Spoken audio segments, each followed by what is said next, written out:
আসসালামু আলাইকুম প্রাণপ্রিয় ইউটিউবের দেশে এবং প্রবাসে যারা আছেন সকল ভাই বোন বন্ধু সবাইকে আমার সালাম শুভেচ্ছা আন্তরিক মোবারকবাদ আন্তরিক ভালোবাসা প্রাণান্তকর ভালোবাসা এবং অন্তরের অন্তঃস্থল থেকে মোবারকবাদ জানাই দিছি।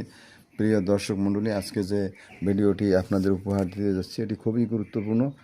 অবশ্যই ভিডিওটি চ্যানেলটি অবশ্যই সাবস্ক্রাইব করে দিবেন, কমেন্ট দিবেন, কপি লিঙ্ক করবেন এবং অবশ্যই লাইক দিয়ে আমার পাশেই থাকবেন। প্রিয় দর্শক মণ্ডলী, আজকে যে বিষয়টি নিয়ে উল্লেখ করছি এটি হচ্ছে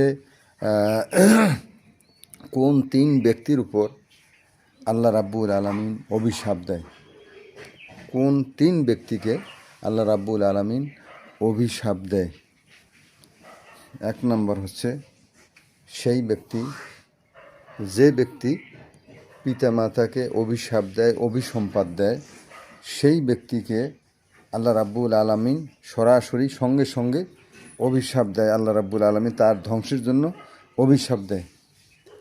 দুই নম্বর ওই ব্যক্তি যে ব্যক্তি, আবার বলছি, দুই নম্বর ওই ব্যক্তি যে ব্যক্তি কোরবানি দেয় কিন্তু আল্লাহর নামে নয়, মানুষের নামে, কোনো পীরের নামে, তার কোনো ভক্তের নামে অথবা তার কোনো পরিজনের নামে কোরবানি দেয়।